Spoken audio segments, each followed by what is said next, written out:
I'm Vanessa Williams, and this is my story.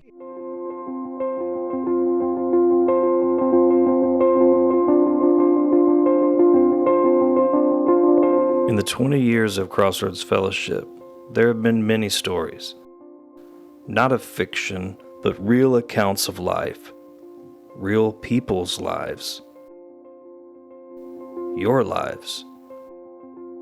These are those stories. I don't want to sugarcoat anything. I tried for years and years and years to fill a place in my soul that only Jesus can fill, but I tried to fill it with things of the world. Many of you see me every day and have no vision of the struggle. You're seeing the glorious transformation, and it is no way resembles who I used to be. I say all this to say that very early on, I learned to dress, act, and play the part of a perfect family. The well-behaved kid, and to make sure that any family secrets stayed a secret. When I was around 11 years old, the big thing among my group of girls was going to each other's house for spend the night parties. At one of the parties, the dad was acting very weird from the very beginning.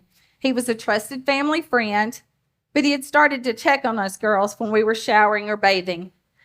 I'll save the details on this by saying that nowadays people go to jail for the things that were perpetrated on me and others at the hands of this individual. I left the next day as soon as I could get picked up and never told a single person about this incident. Why? Because I was scared. I was embarrassed and I was ashamed, thinking that for some reason this was my fault. I was a child, but I carried this with me throughout the rest of my life. I only mention this because it impacted my recovery some 40 years later. I went into my teen years playing sports, doing well in school, and most of the time, life was just regular, small-town, boring life. My junior and senior year of high school was filled with going to games or meets after school and then heading down to my older sister's house in Atlanta to party all night, or out into some cornfield, lake, or pasture to drink the night away before showing up for school the next day. This was a very chaotic time in my life that led to me basically going against everything that I had been taught as a young Christian. It was then that I immersed myself in the world and turned away from God for the very first time. I knew that God would not approve of the things I was doing. After graduation, I got a real job in Atlanta, which was about an hour away from my family. I started spending more time with my older sisters than I did at home, and this is when I was introduced to drugs that could help me party all night and then still get up and go to work the next day. Some days I was so strung out that I don't know why no one ever called me out. My parents had no clue that I was doing anything but drinking, and of course I had pretty much been around alcohol my entire life. My dad was a moonshiner, so they weren't concerned. When I was 17, my sister's boyfriend introduced me to his best friend. They did not tell me, and I did not ask, but he was much older. He became part of my constant party scene. We were inseparable. He showered me with gifts. He took me to places I'd never been and provided all the drugs that I could ever want and way more than I needed. Several months into this relationship, I found out that he was 30 years old, married, and employed as a street pharmacist. However, at that point, it really had no impact on me, or so I thought. I convinced myself that I was not hurting his family. I did not want to be married to him. I was just along for the ride. I honestly felt like I had the absolute best of everything with no commitment. I vowed I would never be used by someone again. This created trust issues that I still deal with every single day of my life. I decided I had to break this cycle, so I switched jobs. I got clean because I had to take a drug test, which very well could have saved my life. Before that, I was using every day some type of substance. I was never just me. I didn't like the way I felt because I was empty inside. And I didn't realize then, but I know now that I was looking for alcohol, for drugs, for relationships, whatever could make me feel. And I was succeeding. Someone once asked me, "Why did you turn your back on the church?" And I replied, "I feel like God wouldn't want me." And he said an incredible thing. You turned your back on God. He never turned his back on you. During this time, life was pretty good. I bought a house and moved from the farm where I had been living to Granville. And then I'd met Jim. If you guys heard Jim's talk, you know how we were introduced. And I also told the story during Jim's ordination about calling out to God on a day when I was still not really sure about him. And I said, God, I need a man that loves you and loves me. And if it isn't him, then please move him on. Jim and I dated briefly before we decided to get married. We were happy and things were going well. The kids were good. Work was good. We were involved in our local church. And then we had Elijah McKenzie. And during this time, Jim drank socially, and I did not drink because I was growing babies. During this time, Jim was deployed, which introduced a whole new set of stressors, but we had made it through and welcomed him home with great relief in May of 2004. I was not drinking because I really just didn't have time. I was raising kids, working, running a home. And when Jim got home, he was self-medicating with alcohol, with the things of war being too much to handle on his own. I won't tell his story, but it was a tough time for all of us. My mama, who had always struggled with lupus and diabetes, had also during this time gone on dialysis and had both of her legs amputated below the knee. She got to come see our house in September of 2009, and we lost her that same year on December 4th, and my world went dark. I was beyond devastated, and I could not believe that the world was still going along as if nothing had happened. I sink into a black hole that still today takes my breath away. My grief was something that I had not seen coming. In March of 2010, my next to the oldest sister, Janice, who had also fought against diabetes, went to be with the Lord. My oldest sister, Gail, somewhat of a black sheep of the family her entire life, overdosed on New Year's Eve. Once I got home from work at night, I drank. Not a lot at first. Then it slowly became an every night thing. I was coping with life by drinking, and I think it was a relief to my family at first because I would come home, drink, cook dinner, go to the ball game or practice, and never miss a beat. I was a professional. Then in 2013, my 36-year-old nephew, Jason, overdosed. I couldn't take the grief, depression, despair. I was already mad at God for taking my mama, my sisters, and now such a young man. I couldn't wrap my mind around what was going on. I would love to say that it ended there, but I lost my daddy in 2013, and that was it.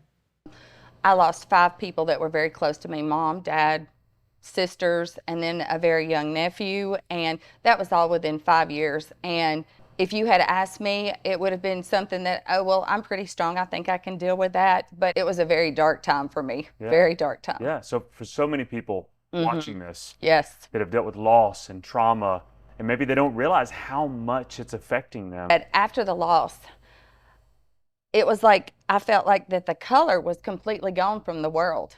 And I was so angry because I couldn't imagine that people were just going on with their lives. I wouldn't let anybody talk about my family members that I had lost. And in doing so, it almost killed their memory. And so I wanted my kids to remember them and the amazing people that they were. And so I had to try and regroup in that. But I had to feel again because that was so hard. Because after I cried and grieved for the loss, it was like I had nothing left. I had poured it all out, and it was no matter what happened. So if my kids were sick, if my husband was upset, I had no feelings. It was just like a wall. None. Just numb. Totally numb. Yeah. And it's a dangerous state because we can't, you don't just shut out the painful, you shut out any ability to feel joy or happiness or any emotion, really. Everything. There was no joy, there was no happiness. Occasionally there was tremendous anger, only because I would lose control of my emotions. As you can imagine, I was numbing everything with alcohol every single day. I was going through the motions of being a parent, a wife, and a career woman. But trust me when I say I was not doing it well. My marriage was on a slippery slope. All the years that Jim and I had been together, we had never discussed divorce, but it was something that was being thrown around now. I was always on edge. Jim was checked out, and we couldn't talk or do anything. And during this time, we both did things that hurt each other terribly and should have destroyed our marriage, but God. In 2015, Kathy and Rick Wolfenbarger invited Jim and I to go to Trace Diaz. Jim goes to Trace Diaz, and I did not want to go. I had said twice before, I do not want to go. We had talked about it. I had agreed to it. Well, in 2016, we finally attended Trace Diaz, and to say it was life-changing is a complete understatement. And the best part of that was our kids. When we came back, they were like, our parents left and went to Trace Diaz, and they came back as different people. Our house had always been the place where other people wanted to be, but they may not have seen the things that were going on behind the scenes. Right. And what's it like when everything else is stripped away, when it's just us? Yes. Yes. The most important thing to me was that the facade dropped. It was gone. You know, we weren't trying to be the Christmas card anymore. Right. It was like we were real people. I went to visit some family in October of that year, and it was a pretty rough trip. I saw how they were responding to family situations while being under the influence of alcohol. And for some reason, that was a catalyst for me.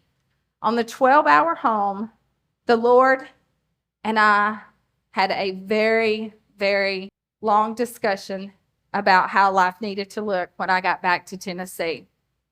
By the time I pulled into my driveway, the decision was made. That was October 22nd, 2016, and I've not had a drink since. I knew that I had been in the center of God's will at one time.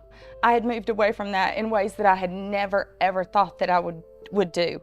And so when I came back to that, it was like just waves of love, and just the emotions came back, and it was like everything that I had walled off and didn't want to let go, it just came back. And so the things that broke God's heart started to break mine again, and I was able to feel. And I remember the first time I cried, and my daughter said, "I don't remember you ever crying."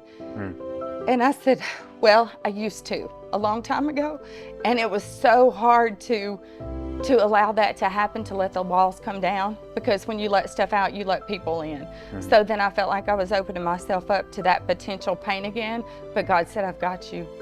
I'm here. I'm going to walk with you." The only time that I was able to get sober was when I laid it all at the foot of the cross, where Jesus paid it all. I could do nothing in my own power, ever, never.